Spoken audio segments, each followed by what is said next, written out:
Hello everyone, my name is Lance090 and welcome back to Let's Play Stellaris, heavily modified. So this is our starting solar system. We got, how many planets do we have? 1, 2, 3, 4, 5, 6 planets. And then gas giant here, and our home world also have moons.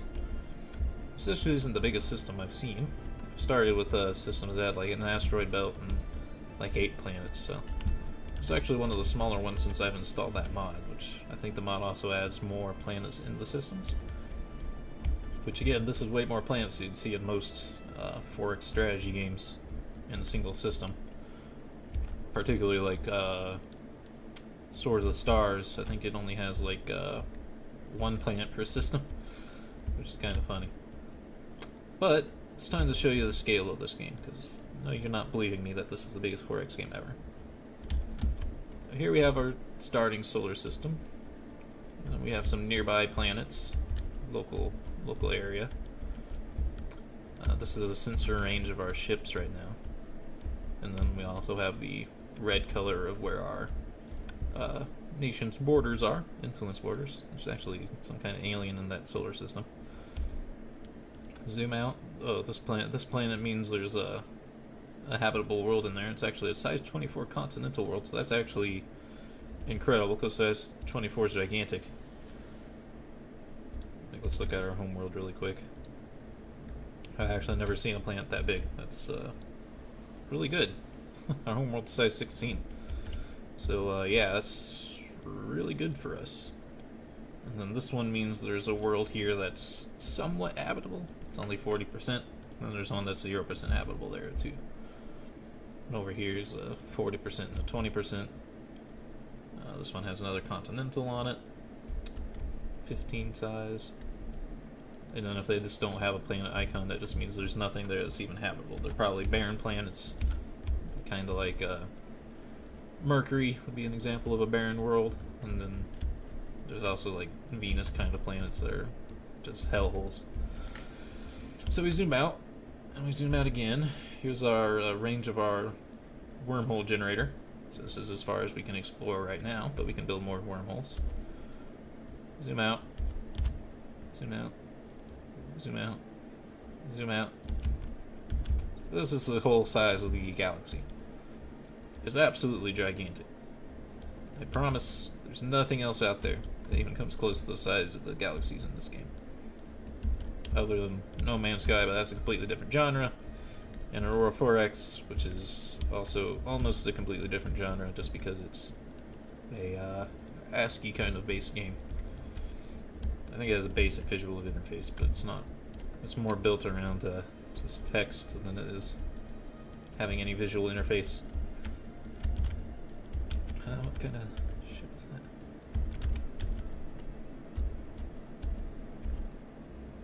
That kind of looks like a Enterprise era warp delta. Not exactly, but alright. So let's get into what else is going on here, how the game works. So up at the top we have energy credits, minerals, and influence. These are our kind of resources that we can spend on things. Energy credits is money. It's mostly just to pay maintenance. There's not really anything else that money does. Minerals, just need it to build everything. Ships, stations, buildings, all that. Influence only has very specific things you can spend it on, and I'll show you as we get to those. Each of these plus numbers next to them is how much we're gaining every month, and then the main number is just how much we have stored up. And we have 3 different kinds of technology, 3 different tech trees, which shows how much is produced each month, and even though it doesn't show a number of how much we have stored, we can store it. It just doesn't show up there. So you don't have to pick a technology immediately every time. You can wait on it if you felt like it. It gets, I think it gets added into the normal research rate at like an additional 0.5%, or another point, or times 0.5 the research rate. Sorry. Strategic resources, that's things that special resources on the map. It'd kind of be like finding iron on a civilization or something, which we'll get to those when we see them. They're not usually that important. but we'll get to them. Directly controlled colonized systems, so we can only control 5 planets personally. And then after that, we're going to have to build sector spaces where governors kind of govern the planets for us, and then we just kind of get taxes and stuff from them. This kind of helps limit people balling out of control completely. As well as this, which is naval capacity. We have 3 of 12 right now. This is how many ships we can build. And it does, like each, all of our ships right now are just corvettes, so they're only worth 1, but I think once we get destroyers, I think they're worth 2 or 3, so interesting to note. Now, get to these other screens. Government kind of just gives you an overview of what your people are like. Shows you what your ruler's race traits are. That one actually didn't load in. Or it might be working, but it doesn't have an icon. I don't know if it's working or not. This is one of the ones that came from not the base set, so I wonder if I had had another mod installed to get that to actually work. Not too important, this one's good enough. And probably even fair, since the mod's slightly cheating because it's just randomized to start with, so maybe that's fair that that one did work. Tell you when our next election is, it's not for a super long time. Shows you modifiers, you can go to your budget, see what your costs are at. You can have policies. If you played other Paradox Grand Strategy games, this screen will be somewhat familiar. Usually, in like Crusader Kings 2, all these kind of options are set to ones that are like the absolute worst for you. And then most of your game you're just working up to get these things lowered. But in this game, it's actually pretty lenient. We can actually like change most of these right now if we wanted to. And even if we did, I think they're already in a pretty good spot. So this game's a lot easier in that regard. Then we have these edicts, which kind of have like a positive payout and a negative payout. Information quarantine lowers the ethics divergence that we talked about before, but it reduces research speed for all of the technology trees. Courage 3 Thought does the opposite, it increases ethics divergence and increases research speed. Engineering research grants, all 3 of these do. They increase research to one category by 30% and then drop the other ones by 10% each. So it is a net game of research tech, but it does cost a influence every month to maintain. So it's useful if you're falling behind in a category. Demographics shows you what races are living in your nation. Right now we only have our own race. There's nothing to worry about there. Empire screen, so we have the planet screen, just a quick rundown of what your plans have and what they're producing. Leader screen, these are all your leaders for different things. We have our planetary governor, we have our scientists, 3 for the researchers up here, and then 1 that's in a research ship that's going to go around and explore. And then we have factions. We're going to try to avoid anything popping up in here. This is usually like civil revolts, people in your empire angry with you, not necessarily other races. Which brings us to the contact screen, which will show us where the other empires are at and what they think of us, and if we're at war with them or not, and what they're like. Of course, we only know ourselves right now, so nothing there. Same here. Only know ourselves. I don't know why we have -2 gene points. That's like really late game stuff. I've never encountered it, but one of the mods I had on gave us like 999. I don't even know what mod it was, but I got rid of that one. But now we have negative, which seems weird. Ship designer. You used to these if you've ever played a 4X game. They just let you build your own ship designs. You're mostly just modifying what equipment it's carrying. You're not modifying the appearance.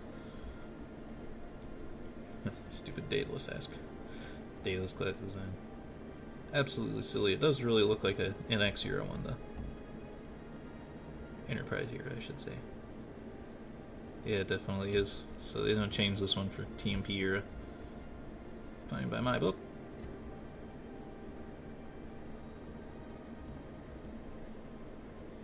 trying to remember the name of this one.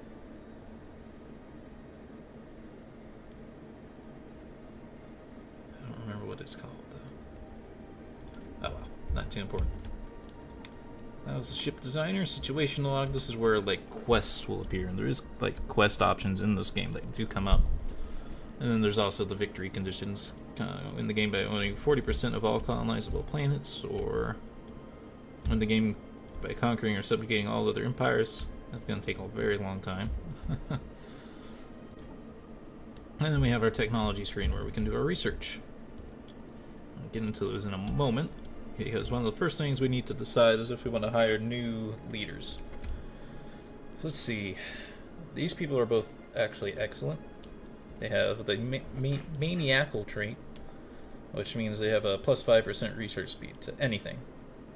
That's pretty good. There is a step above that's called genius, which is like 10% to the research speed to everything. But that's pretty good to have, just because they're going to be good at whatever they decide to research. Whereas this person has an expertise in computing, so if they research something that's computing, they get a plus 10% boost.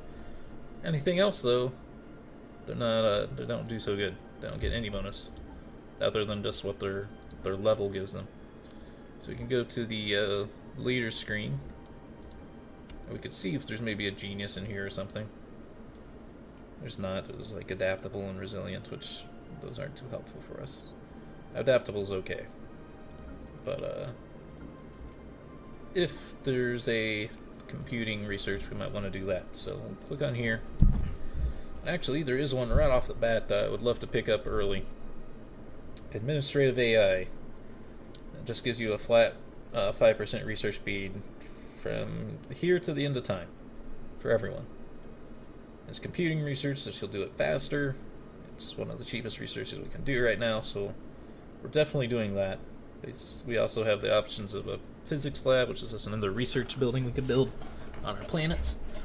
We already have a basic lab that produces one of each tech. This one produces one of each tech plus one physics. But it's also 0.5 energy credits more in maintenance every month. Oh, excuse me. So it's not usually a high priority in my book. Solar panel network's pretty good. We build this on our space station and it'll produce 3 extra energy credits. They're pretty great. I usually put one on all my stations, because you never know when you're going to need that money. And then good old deflector shields. That's also a pretty good research to grab, but I'm definitely getting this AI first, because that'll just help us in the long term so much. Usually that doesn't show up in the first set, so it's actually pretty awesome that we're getting that right off the bat. Then society research, we have 4 options. So I didn't talk about us having 4 options. Usually you just start out with 3 options. But because we're a science directorate, we get 4 options. And these are kind of selected at random. They'll be based on like what you should be getting. It's not going to give you one from the end of the tech tree or anything. But it is kind of shuffled like a deck of cards, so you're not necessarily sure what you're going to get as options. Naval capacity plus 10% is nice, but we don't really need that right now. We're not at war. Hydroponic farm could be useful. It produces 3 food for 1 maintenance. And then the biolab's another research building like we talked about earlier. Each one has their own one, so. But we're definitely going for New Worlds Protocol, which allows us to build the colony ships. We just want to get these out of the way early, even though it's more expensive than the other technologies, just because we don't want to fall behind the enemy empires. We do not start with the technology for a colony ship, nor do we start with a colony ship like you would in most 4X games. Then in engineering, quite a few options that look pretty good here. We have the ion thruster, which we can add to our ship design. It gives us a 10% boost to our regular speed, and then a plus 10 to evade. This is actually really good technology for us, because with missiles, well, it's sort of how you look at it, but missiles never miss. Even if the enemy has a high chance to evade, they still miss. So if we research this, and the enemy doesn't use missiles, we'll have an even bigger advantage than we had before. If they do use missiles like we do, it's not going to matter, but it's interesting to have like a double edge against our enemies that don't use missiles. Powered exoskeletons are pretty good. It's a regular thing to pick up. Gives us plus 5% minerals, plus 5% army damage. We're a weak race, so this will actually completely offset our mineral deficiency for mining, and then the army damage will catch us up a little bit, so you might want to do that. This is the other research building, and then this is Betharian power plants. They use 1 Betharian resource and produce 6 money. So Betharian's one of those strategic resources we talked about before. We don't know where we'll find where this is after we research it, but right now it's unlikely that we have it on our home world, so I don't think that's important. Research building's not important right now. We're not going to be building research facilities for a while. These two are both pretty good, but I think I want to start catching us up on our minerals. Let's get rid of that negative modifier we have by doing that, because minerals are super important at the start of the game. Okay, they're sorted out. What is our science vessel able to do? We have a longer lifespan. That's okay. The longer lifespan for the scientists in this research will basically just mean they'll be able to live longer, so they'll be able to get a higher level in their research ability. But there's a lot better options than that, so I might want to change him out. Let's also look at our governor here. Plus 2% happiness, construction time minus 5%, clear blocker time minus 6%. Actually doesn't look like she has any positive traits. She's also resilient. So we could get something better for either of these people would be good. This person is the energetic encourager. Increases growth time by, or reduces growth time by 15%, which would be good. And intellectual would also be pretty good for getting better research output. Right now, I don't think we have science facilities on our homeworld, so that wouldn't help us immediately. It would definitely be nice later, but she's going to stay in this pool anyway.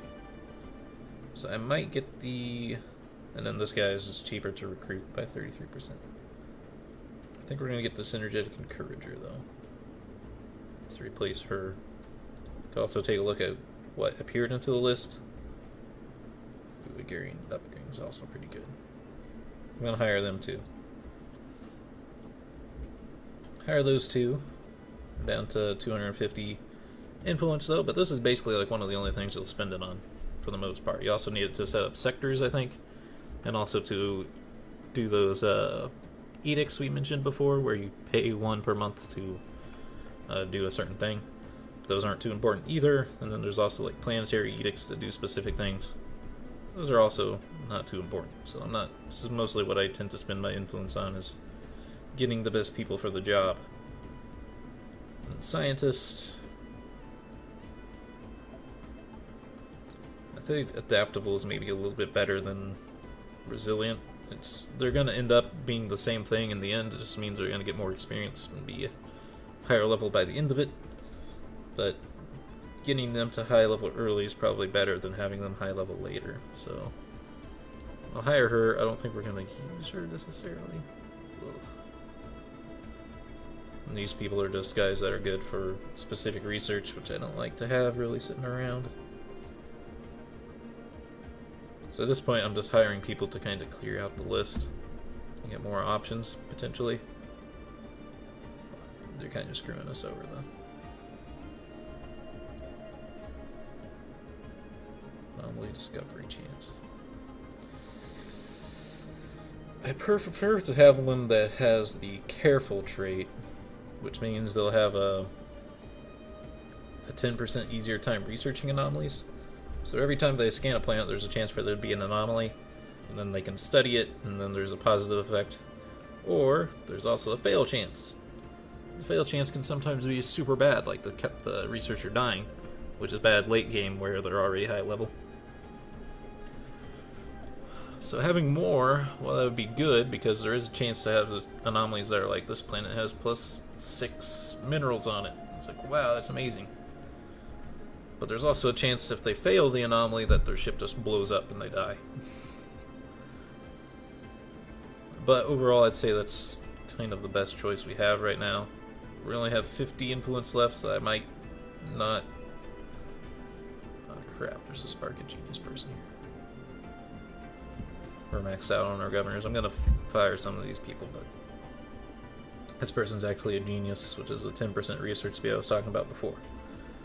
Okay, so I think we know what we're gonna do here. Oops. Unfortunately, we don't get our money back for firing anyone, but...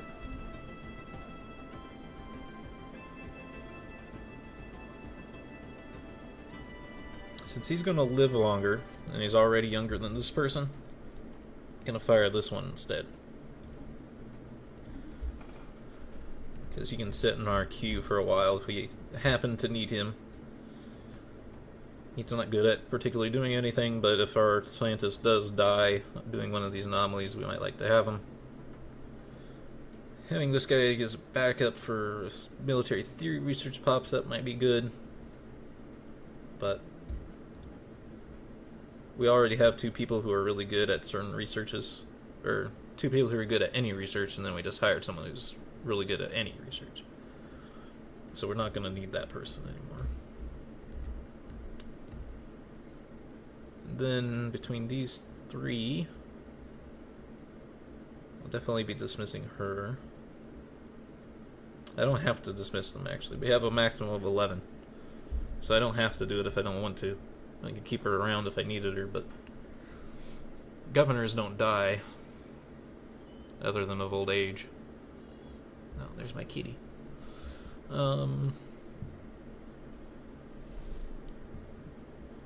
Both of these are going to do roughly the same thing, too.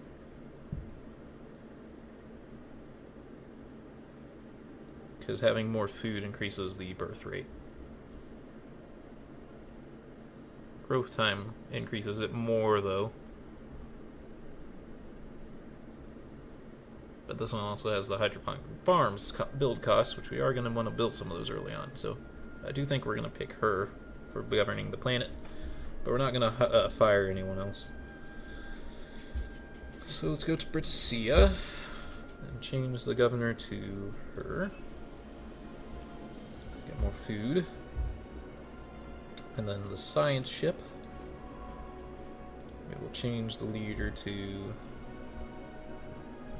this meticulous guy.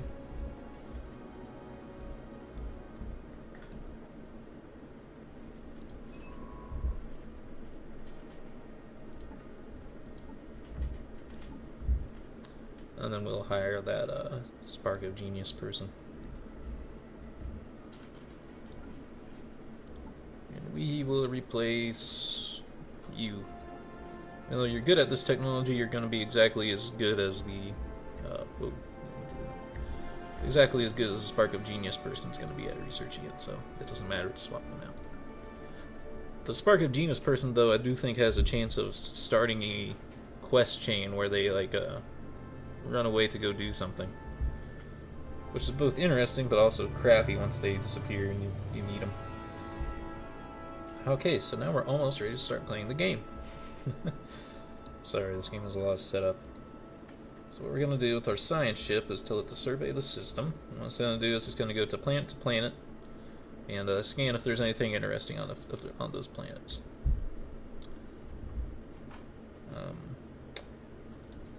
The fleet of ships, I'm probably going to break them apart and send them in different directions as scouts. Keep the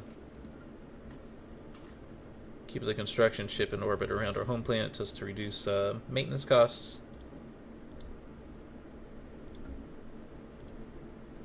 And then we'll split up these ships.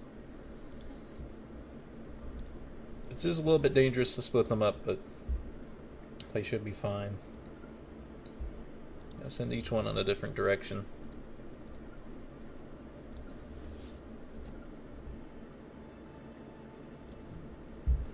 And I believe we're ready. Because our construction ship can't do anything yet. The science ship's going to go out and see if there's anything for the construction ship to do, basically. And this is another mod dialogue box. For some reason, in the base game, when you win a war, enemy warp gates in your territory don't automatically disappear. So this just comes up every time you win a war and at the start of the game for some reason, giving you an option to blow them up. It's just kind of to avoid a glitch. So now everyone's going to go to the edge of the solar system so they can engage their wormhole drive.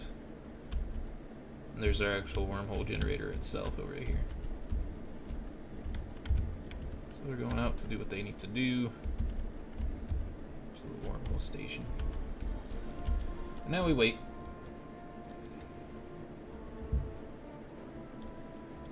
We can kind of go look around and see what our guys scout out, but really you don't have to.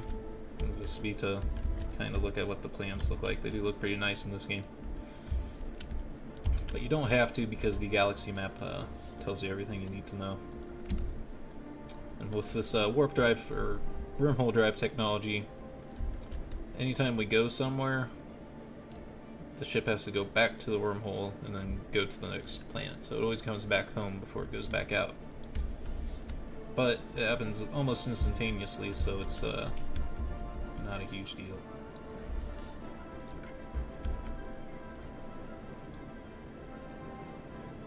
Now these nearby planets, we just knew there's potentially habitable planets near us just because they're near our home system, so we kind of been studying it with like telescopes and stuff. That's the idea. Alright, so our science ship did find something here. Found a planet that produces 2 energy credits per turn. So here's one choice you have to make. With your construction ship at the start of the game, minerals are critical because it takes minerals to build mining stations that produce minerals. So if I build a station here, it's going to cost me minerals, and I'm not going to get any minerals back. I'm just going to get money back. In fact, it's only going to be 1 money back, 1 net gain, because the station takes 1 to maintain anyway. So right now, I'd say that's not really critical that we do that. But the sooner we do it, it would also be better, so it's just kind of you're up to your own judgment. But minerals are too important at the start of the game, I think, to do that. Now, on our home world, we have these planetary tiles. You've probably seen this in other 4X games. They all produce things. So we have different tiles produce different things on their own. Like this one produces a food. This one produces a engineering technology. This one produces minerals. This one produces energy credits, so on and so forth. If you build a building, like this one has food, and this person's working that 1 food. If we build hydroponics farm on this, it'll produce 3 food because there's 1 food there and then there's 2 more from the building. If you built a mine here, I'll show you what the mine produces 2 minerals. If you build that mine here, this tile would only produce 2 minerals. If you built the mine here, it's only going to produce 2 minerals. It gets rid of the food. It overwrites any item that is there that isn't what it produces. And then vice versa. If it produces the same item as what it produces, it stacks. So it's best to make sure things stack. So did that food building there. We have that reduced costs on food building, so that's a good move to do.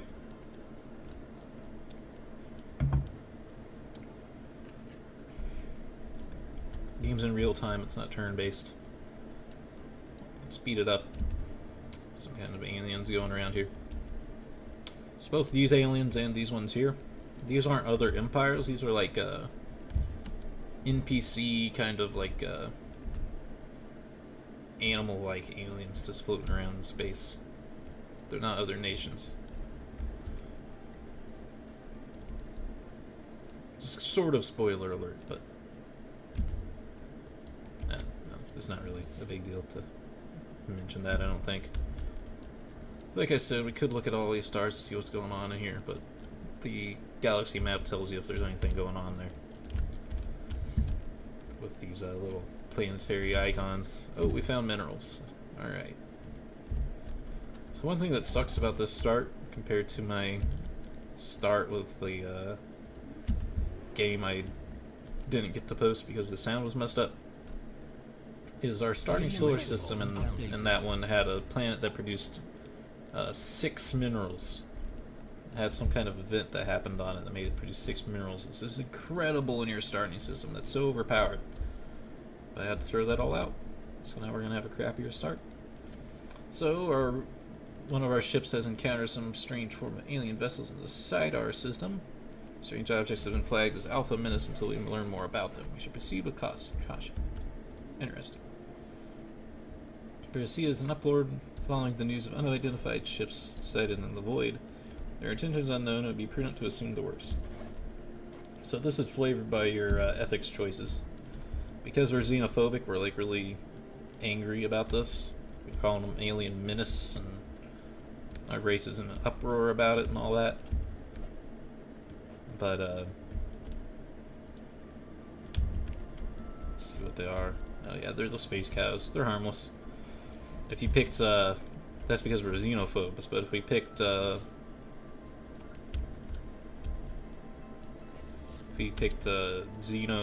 what's the opposite? Xenophile?